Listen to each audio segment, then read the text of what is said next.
Second পদ্ধতি। দ্বিতীয় পদ্ধতি হচ্ছে কাঁচের বোতল পদ্ধতি। কাঁচের বোতলের 3 ভাগের 2 ভাগ হচ্ছে ভরে নিব, 1 ভাগ হচ্ছে খালি থাকবে। কাঁচের বোতল কি সাইজ এটা? কাঁচের বোতল 250 গ্রাম পর্যন্ত নেওয়া যাবে। এটা তো 150 ml পর্যন্ত আছে। সর্বোচ্চ 250 ml পর্যন্ত নেওয়া যাবে। এটা একটা গেল কাঁচের বোতল একটা গেল। কাঁচের বোতল ওটা মাইসিলাম ব্রো করলে টাইট হয়ে যাবে না?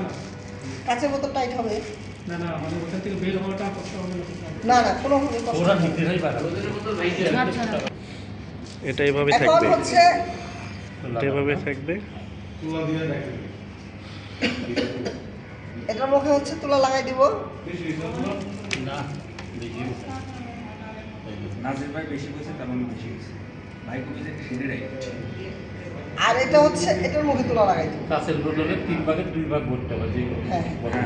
এখন দুটো তুলা লাগানোর পরে আবার হচ্ছে এগুলাতে ক্যাপ লাগাই দিব মুখে। এই যে পিপি দিয়ে ক্যাপ লাগাই দিব এভাবে। পিপি দিয়ে ক্যাপ লাগাই বাতাস না। বাতাস না, এটা যেন পানি না ঢুকতে পারে। এটা আবার স্টেলাইজেশন হবে না, জীবাণুমুক্ত হবে। এখন এটাকে 1.5 কেজি চাপে 120 ডিগ্রি তাপে 1 ঘন্টা 30 মিনিট যেভাবে মাদারকে করা হয় একইভাবে এটাকে জীবাণুমুক্ত করা হবে, অর্থাৎ অটোক্লেভ করা হবে। সময়টা কত?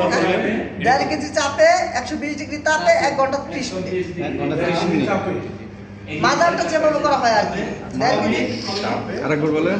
1.5 কেজি চাপে 120 ডিগ্রি তাপে 90 মিনিট এটাকে অটোক্লেভ করতে হবে। অটোক্লেভ মেশিনে ঢুকায় রাখতে হবে নাকি? এটা কি করতে হবে? অটোক্লেভ করতে হবে। দেন যখন আমরা এটা অটোক্লেভ করা শেষ হইলো, এটা কিন্তু করতে অবশ্যই অটোক্লেভ লাগবে, অবশ্যই এসি লাগবে। এটা করতে পর আমরা কি করি, মানে কথাটা কি করি, ল্যাবে নিয়ে আসি।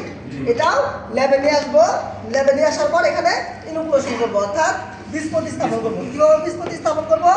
একটা টেস্ট টিউবকে বাটন মাশরুমের মাইসিলিয়াম এবং ওয়েস্টার মাশরুমের মাইসিলিয়াম তুলনামূলকভাবে তফাৎ আছে। যেমন ওয়েস্টার মাশরুমের মাইসিলিয়ামটা শক্তিশালী এবং গাঢ় হয়, আর বাটন মাশরুমেরটা হালকা হয়। এজন্য একটা টেস্ট টিউবকে 5টা খণ্ড করে, একটা টেস্ট টিউবকে ভিতরে মিডিয়াকে 5টা ভাগ করে 5টা ভাগে এর ভিতর দিয়ে দিব।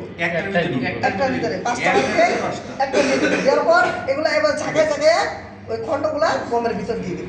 হ্যাঁ, বুঝতে পারছেন আমার কথা? একটা পিওর কালচারের পুরো অংশটাই দিয়ে একটা দিবেন। পিওর কালচারের পুরো অংশকে 5টা খণ্ড করে এর ভিতর ঢুকাই দিব। তারপর তারপর এভাবে ঝাঁকা ঝাঁকায় গমের ভিতরে পিওর কালচারগুলো দিয়ে দিব। তারপর এইটা কি হবে, 25 থেকে 30 দিন পর এইটা ঠিক এরকম দেখে নেবে। কিরকম? এরকম মাইসিলিয়ামে পরিপূর্ণ হয়ে দবদবে সাদা হয়ে গেছে। হ্যাঁ, এটা ঠিক 25 থেকে 30 দিন পর এরকম একটা কাঁচের বোতলের রূপ নেবে, মানে মাইসিলিয়াম পরিপূর্ণ একটা মাদারে রূপ নেবে। তারপর আমরা এটা দিয়ে এই যে কি করলাম, আমরা এই যে পিপিতে করলাম এটাতে, তাহলে আমরা মাস্টার মাদার হলো এটা, মাস্টার মাদার থেকে মাদার কালচার, এটা হচ্ছে মাদার কালচার হবে। এখন কিভাবে হবে, এখানকার যে অংশটা আছে এটা আমি ফোর্সেপ যেটা চিমটা সেটা দিয়ে আগুন ওটা জীবাণুমুক্ত করে এখান থেকে এরকম একটা বোতল দিয়ে এরকম পিপি 6টা হবে, মানে 6টা হবে। তাহলে কি পরিমাণ নেবে, 20 গ্রাম করে অনুমান করে, বা আমি অনুমান করে এখান থেকে 20 গ্রাম বা অনুমান করে আমার 6টা হবে এই পরিমাণ। এটার মুখে এখানে দিয়ে দেবো, দিয়ে এটা করে মিক্স করে দিলে এটা 25 থেকে 30 দিন পর রেডি হয়ে যাবে। এই পর্যন্ত সবাই বুঝতে পারছেন? মাদারটা করতে হবে, কারণ যদি একসাথে তৈরি করলে পরে মাদার কোথায় পাবে? তাহলে আগে মাস্টার আমাদের গমের ক্ষেত্রে আগে মাস্টার মাদার তৈরি করে নিতে হবে, এই বোতলে করতে হবে, কাঁচের বোতলে করতে হবে। মাদারের এখানে তাপমাত্রা থাকবে 18 থেকে 25 ডিগ্রি সেলসিয়াস। বাটার মাশরুমের ক্ষেত্রে 18 থেকে 25 ডিগ্রি সেলসিয়াস তাপমাত্রা লাগবে।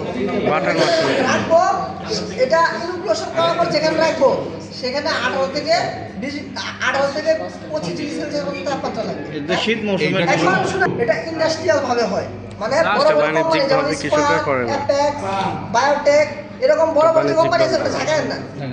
বড় বড় যে কোম্পানি আছে, এটা যে কৃষকরা বড় বড় কোম্পানি করে আছে না, তারা বড় কোটি বড় কোটি টাকা ইনভেস্ট করে এটা করে। হ্যাঁ, এখানে এটা করতে গেলে কি করতে হবে, এর যে তাপমাত্রা, এটা কৃত্রিম তাপমাত্রা তৈরি করতে হবে। এর জন্য যে তাপমাত্রা লাগে সেটা যন্ত্রপাতির মাধ্যমে সেই তাপমাত্রা সৃষ্টি করে তারপর এটা করতে হবে।